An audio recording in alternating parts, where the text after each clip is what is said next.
Greetings and hello to everyone watching our recording and here live, enjoying our International Coaching Week 2023 in the C-Suite Network Women's Coaching and Consulting Council. Oh my goodness, I'm Kathleen Caldwell. We have had a tremendous week. We have really aligned ourselves with the International Coaching Federation's whole theme about potential. And so here we are, we're talking about exploring your potential.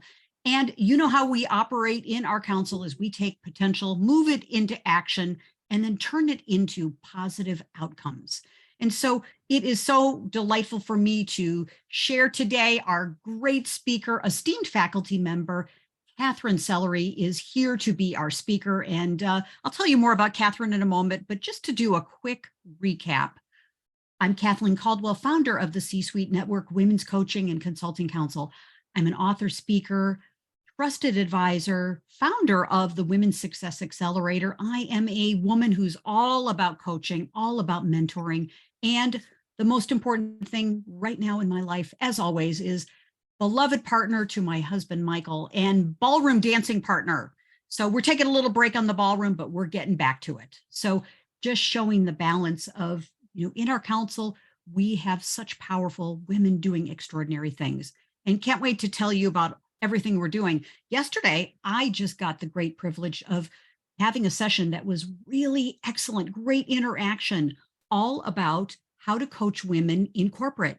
What are the strategies that we can help them maximize success and their potential? Great program yesterday. You can watch that on our YouTube channel. We also, the day before, featured Christina DiGiacomo. Christina was our esteemed faculty member talking about the power of AI, ChatGPT, and that replay is just incredible. I've already watched it twice, and I was part of it live. It was so terrific because Christina shared insider secrets to new technologies that are even beyond ChatGPT, Jasper, all kinds of OpenAI, all kinds of new technologies. So you definitely want to watch that rebroadcast. And then we kicked off our week with the incredible Cindy Watson. Cindy Watson, the founder of Women on Purpose, the founder and the creator of the Art of Feminine Negotiation. Cindy Watson is incredible. Watson Labor Law. She's a multiple-time TEDx speaker. Very, very incredible program. She laid out the 3 models that you can use immediately to be a better negotiator and to use the power of the feminine, not necessarily men versus women, but more of the energy of collaboration, intuition, the power of communication. It was a great program, as they all are, but especially Cindy and, of course, Christina.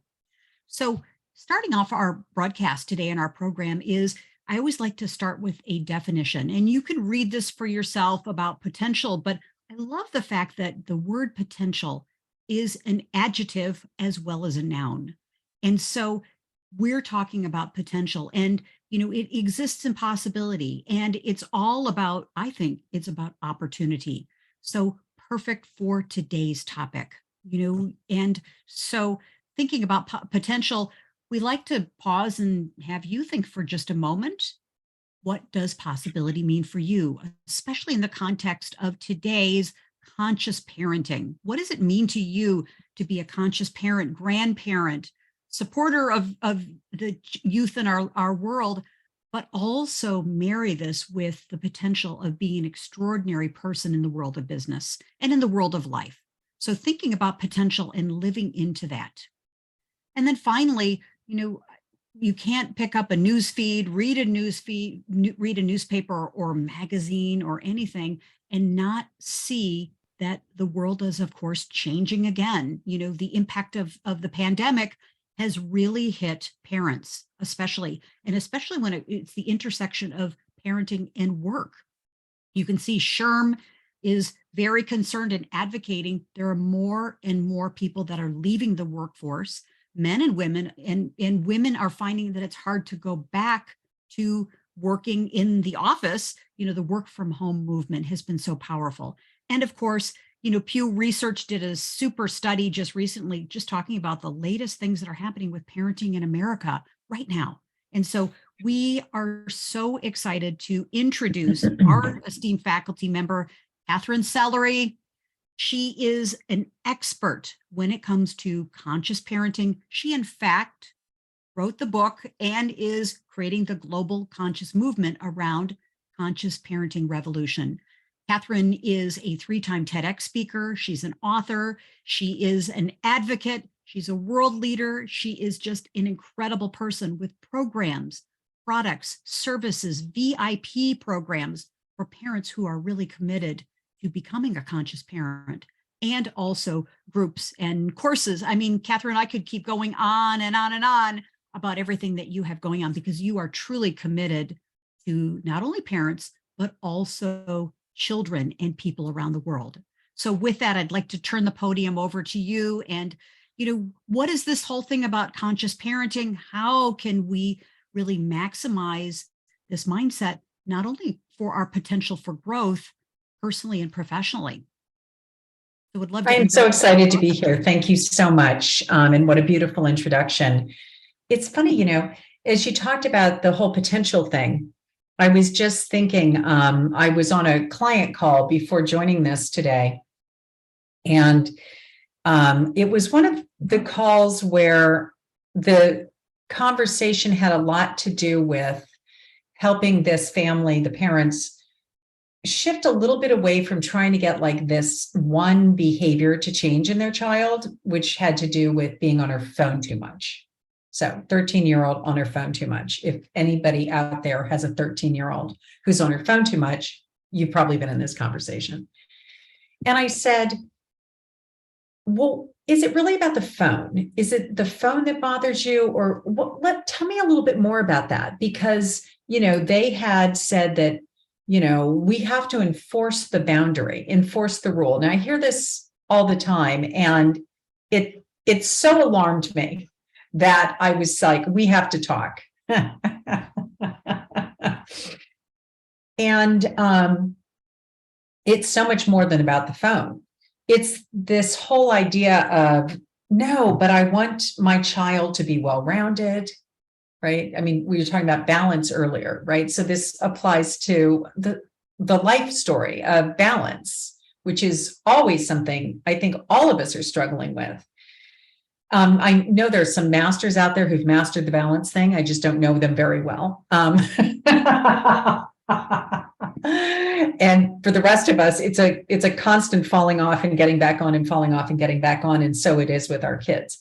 And so anyway, it was more of a conversation of, well, no, I mean, I guess what I'm thinking is that I don't want her to be on her phone so much because I want her to be outside. I want her to develop a sport. I want her to have, of course, a robust, strong group of friends, but I want her to also have hobbies and a balance in life.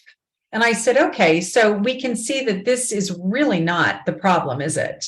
This is just something that is a symptom, or it's a trigger for you that, things are out of balance. It's how you know things are out of balance. So it isn't that we don't want the child to change her relationship to her phone. It's that it's just part and parcel of so much bigger. There's so much more going on here. And I said, the bottom line is, if you want to have influence, we've got to pivot away from the model that is where a parent says something like, well, you agreed to it. I said, bottom line, was it collaborative? Did you have a collaborative problem solve? And I'm always listening really deeply.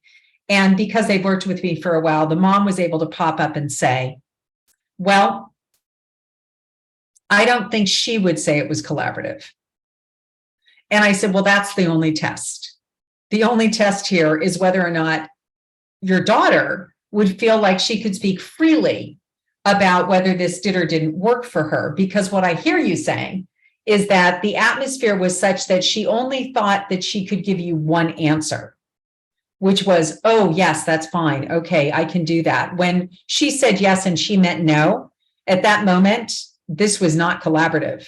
And if she's not the one choosing to change her behavior because she's deeply integrated all of what your concerns are, which are all valid, by the way, every one of those parental concerns about balance, hobbies, athletics, sport, everything. Of course, it's all great stuff. And how blessed this child is to have parents that care enough about balance and who will support her and all the rest of it. However, tragically, the model that they're using to get the outcomes that they want will never produce those outcomes. But I can tell you, they'll produce the 3 R's: retaliation, rebellion, and resistance.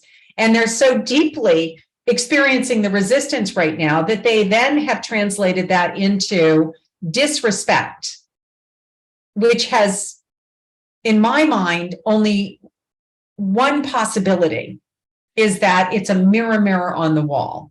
To the extent that they feel disrespected, if I were to interview the child, she would feel disrespected. But the bottom line is the word disrespect is part and parcel of a bigger problem. It's the judgment rather than the observation.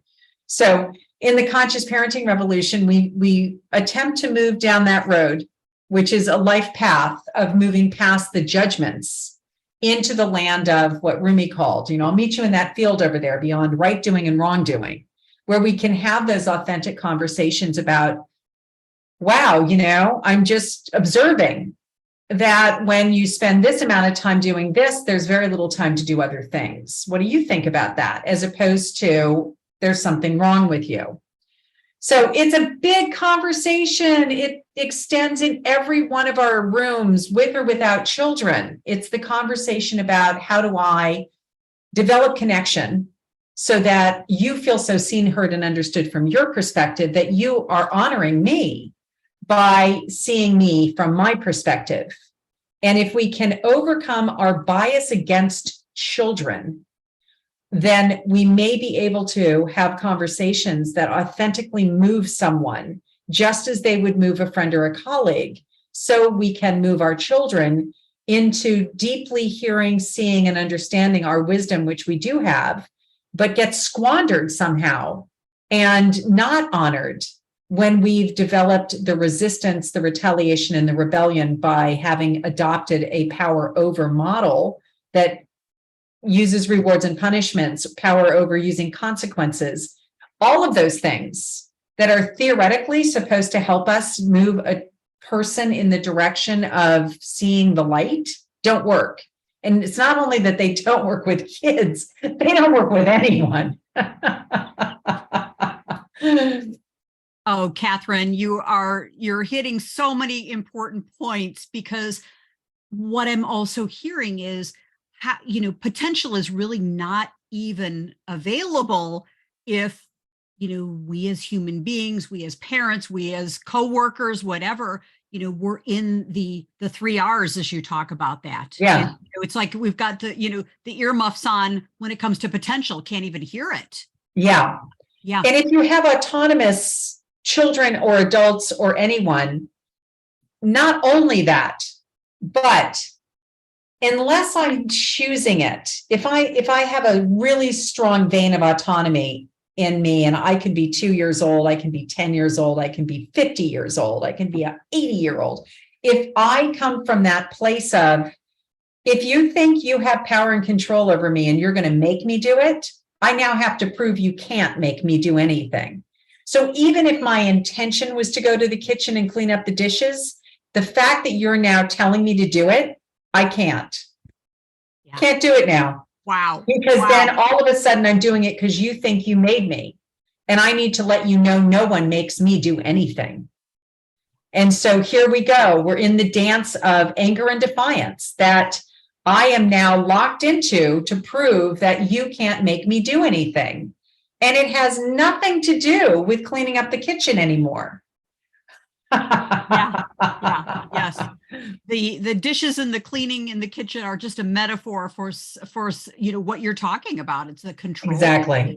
Which certainly is. It's interesting that you're talking about this, because it doesn't sound to me like that has a lot of potential for either party in this dance, as you call it. Yeah. Yes. Yeah, there's no potential to shift until there's a realization that I actually set this up. I, the adult, set up the harvest that I reap. And so when we're reaping a harvest that we don't like, we don't always see that we are directly like integrated into the harvest that we're reaping, that somehow I sowed these seeds. I sowed these seeds. I didn't sow these seeds, and we can get so lost in defending our own behavior and not really being like tuned into, am I being effective here? So if I'm not being effective here, what would be more effective? So I like to just use those words, because when a family is trying to get to this outcome and this target, let's say it's balance, just a child having more balance, are they going about it in a way that could conceivably result in that outcome? And more often than not, there's not a chance they're going to get there. And it's not because they're not wonderful people. It's just that their modalities are not going to reap the outcomes that they want. And so it's ineffective. So we don't need to argue about good, bad, right, wrong. Let's just work on, is it effective? Did you get the outcome? How long have you been working on it this way? Oh, for 10 years? Well, how much more evidence do you need that this is not the approach? Yes. Yes. And Katherine, what I'm also hearing, and I'm getting some comments in the chat as well, is, what you're saying is resonating so much, because, it's not only teens that we're hearing you talk about children, adult children as well. And then kind of the dynamic of grandparents still, we've got the dynamic of grandparents still in the workplace, parents in the workplace, dealing with all of these things. And then parents bringing their their parents. Absolutely. Yeah, there's that being stuck in the middle between parenting my own children. Yeah. And now I'm actually, a caregiver to my elderly parents. Yeah. And there's this part of me that is my own inner child that I'm still parenting. I mean, it's just a shit show. We're going to flag that on YouTube. We said this is not for children, so this is okay. But it really is. And in the midst of all this, organizations that are, have employees are like, listen, we've got work to do here. We've got outcomes, we've got quarterly results we've got to meet. And if you're an entrepreneur, you're a coach consultant, you've got your business that you're dealing with. And so we're stretched and pulled in so many directions. Yeah. And so, Katherine, what can we do? Help us. Help us, Katherine. It's from my perspective, it's always going to come down to, why do people, why do some people choose to give it their all? Why do some people, just throw their heart and soul into things? We've all done it. And we've all also not done it. So if we just kind of tune into our own experience, which is our greatest teacher, what are the things that I will stay up day and night to be a part of, to leave my little contribution toward? And it's the things that it's the things and the people we care about. Very rarely will we do that for money. It's not really, it's a motivator, but not to the extent that some people may want it to be. If you have, some corporate cultures that are just about throwing money at people, I think it's demonstrated, and I think COVID did that for all of us, is that people are prepared to actually let go of a lot of their security and financial wealth for the potential to have a more fulfilling life. And so I think it has to do, I'm sure a lot of, or everyone's probably known that in the medical field, like medical malpractice insurance and insurers say that the claims go down tremendously when the person who could potentially be called at fault shows an interest and just is very heartfelt about their regrets, their sadness, their worries. I also know that a lot of insurance policies say you can never admit having ever done anything wrong. So, there's a razor's edge here in how do I walk the edge to be able to both show my compassion, concern, and interest in you beyond my, box that I'm in. But ultimately, that's it, isn't it? The people who show concern diffuse us. I had a situation recently with a moving company. And, it was just diabolical the way they handled everything until I got on the phone with their manager who was the master at acknowledging my experience. So much so, she also threw some money in my direction in terms of, like, you're absolutely right. We did not handle that well. All that kind of stuff.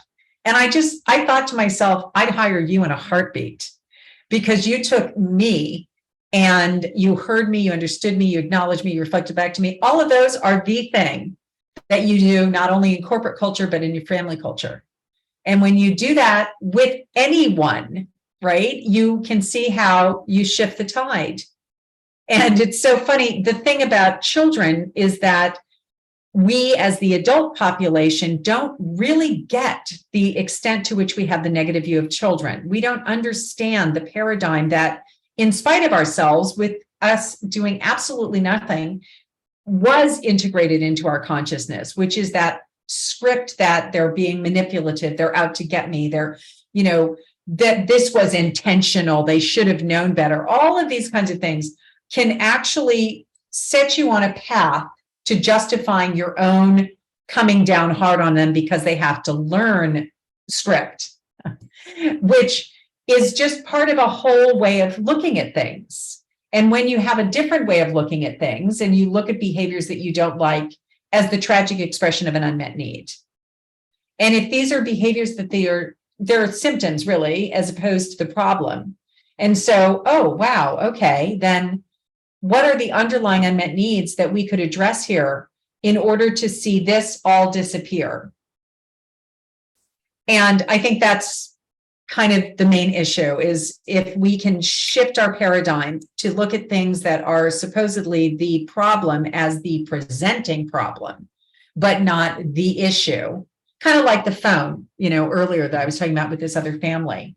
But we were speaking at a dinner last night, and we were talking about the Apple phone is produced in China, and the company that produces it has a tremendous problem with suicide. And it's obviously a reflection of a work culture that's not working. And my husband, who's an architect, was talking about, so their solution to this was actually to put nets underneath the window. So in other words, we're not really dealing with what's going on in the culture. We're just dealing with how we can prevent the loss of life by providing nets and things of that. That is so far away, right? We need to get to the front side of these things. And I think that applies to society as well. As you know, I'm an advocate around mental health and mental fitness. And at a big event that I brought together a couple of years ago, the main takeaway is get to the front side of things. If we get to the front side of things, we're not in triage. If we continue to work on the basis of the outcomes, the evidence, the presenting problems or the problem kind of problem mindset, then we haven't gotten to prevention. So we talk about the potential for everything to shift around anything. You have to have that prevention model where, well, let's dig a little bit more into those underlying unmet needs. Let's dig a little bit more into those underlying unmet needs, and to just keep circling back to see where, if my needs are met, it's actually, I think, impossible for me to have anything but a smile on my face, because there's nothing that would drive any other expression other than a reflection of the happiness and the deep sense of, joy I feel because my life is working. So if it's not that, and we see all kinds of other expressions coming through people where either my experience of your discomfort is uncomfortable for me and I want to focus on my experience, which is where a lot of us live. And whenever we fall into that trap of wanting to focus on my experience of your discomfort and how it's showing up, it's like, well, what's that got to do with anything? Yeah. Yes. Wow, Katherine, so enlightening for me, everything that you're saying. And again, in the chat, we're getting a lot of good kudos for you. Thank you. And so, wow, so much to think about. And so I'm just curious, as we wrap up our time here, and again, good golly, we cannot encourage all of you that are here and of course watching our replay, book Katherine as a guest on your podcast, on your show, on your TV shows. I mean, we're doing a shout out now to the Wall Street Journal, to USA Today, to all of the world global. Let's see, who else, Katherine? The Guardian. Who else do we want to call you? Okay. New York Times. I love it. Yeah, we're doing a global shout out. Please, avail yourself of Katherine Sellery, all of her wisdom. My gosh, I mean, the possibilities are incredible to support parents and support children in communities in the world. And it's fantastic, Yeah. Katherine, really great. And so, for some takeaways, what would be a couple things that people could do as a next step? Because I know you've generated a lot of interest now here, so we want to take it into action. What do you recommend? Yeah. So, I mean, well, first of all, for anyone who's looking for a little bit more support, you can just go to freeparentingbook.com. And freeparentingbook.com is my Amazon #1 bestseller, 7 strategies to keep your relationship with your kids from hitting the boiling point. So if you find yourself already at the boiling point, no concern, you can just download that, and that'll give you a lot of tips on how to support yourself and just shifting the dynamic. And sometimes it really is that experience of, oh my goodness, this is a little bit of a magic wand. And it really is. It's a little bit of a magic wand. A lot of times people say, well, it's so easy. I hear the words flow out of your mouth so easily. Well, that's true. Decades of experience. However, we all know that even though you may get the words wrong, if something in your heart is shifted around the way you see things, and the words are having not necessarily followed exactly in accordance with that, alignment that you now have, it's okay. Sometimes, one of the keys of the conscious parenting revolution is never listen to the words people say. So if you get stuck in listening to the words people say, we end up in that, anger and defiance reactive cycle. And if you can just take all of those words and let them just wash over you and zoom in to what you sense is going on underneath it all, that's going to make all the difference. Beautiful, beautiful. And as we often say in our council, that energy follows intention. So having intention and the commitment to be a better parent and connect with your children, whatever your age your children are, and to be conscious. I think that having that intention, the energy and everything will follow from that. Practice. Totally. Yeah. Perfect practice, right? Totally. Yeah, exactly. Beautiful. Well said. Thank you. Well, Katherine, my goodness, what a powerful program. Thank you, Kathleen, for putting it together, hosting it, going to all the effort. Hats off. Thank you so much. And a joy. And we'll never know, honestly, the lives that will be touched by this broadcast today. And we're so grateful to each of you by participating and also watching our replay. The ripple effect of your work, Katherine, is so beautiful and so wonderful. And I say the same for my work as well. So absolutely. Thank you so much, Kathleen. Thank you. Bye for now, everyone. Bye. Have a beautiful day and live into that conscious parenting revolution that you are. Bye for now. Thanks.